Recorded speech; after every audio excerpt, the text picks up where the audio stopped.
ইসরায়েলের ওপর একযোগে ক্ষেপণাস্ত্র ও ড্রোন হামলা চালিয়েছে ইরান। টানা 11 দিন থেকে একে অপরের উপর পাল্টা হামলা চালাচ্ছে এই দুই দেশ। 23 জুন আবারও ইসরায়েলকে লক্ষ্য করে 8টি ব্যালিস্টিক মিসাইল ছুড়েছে ইরানের সশস্ত্র বাহিনী। এর ফলে ইসরায়েলের দক্ষিণাঞ্চলের প্রধান বিদ্যুৎ কেন্দ্রটি ব্যাপক ক্ষতিগ্রস্ত হয়েছে, যার কারণে বিদ্যুৎহীন হয়ে পড়েছে পুরো অঞ্চল। কাতার ভিত্তিক সংবাদ মাধ্যম আল জাজিরার বরাতে জানা যায়, ইরানের আরও হামলার আশঙ্কায় নাগরিকদের নিরাপদ স্থানে আশ্রয়ের নির্দেশ দিয়েছে ইসরায়েল। ইরানের আইআরজিসির দাবি, তারা ইসরায়েলের ওপর একযোগে ক্ষেপণাস্ত্র ও ড্রোন হামলা চালিয়েছে।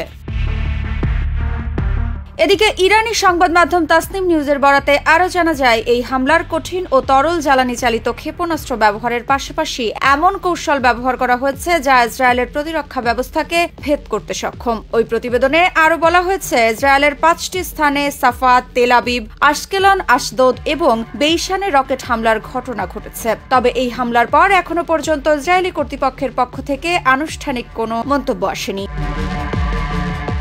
টানা 7মবারের মতো বেস্ট টিস্যু পেপার ব্র্যান্ড হিসেবে স্বীকৃতি পেয়েছে বসুন্ধরা টিস্যু। অন্যদিকে ইরানের ক্ষেপণাস্ত্র হামলার কিছু সময় পরেই ইসরায়েল তেহরান সহ অন্যান্য ইরানি শহরে পাল্টা হামলা চালিয়েছে। আল জাজিরাকে দেওয়া এক সাক্ষাৎকারে পশ্চিম তেহরানের অধ্যাপক ফোয়াদ ইজাদি জানিয়েছেন, একটি হাসপাতালের পাশে ইসরায়েলি ক্ষেপণাস্ত্র আঘাত এনেছে এবং ঘটনাস্থলে ধোঁয়া দেখা গেছে। মৃত্তিকা সিনহা বিশ্বাস, নিউজ 24।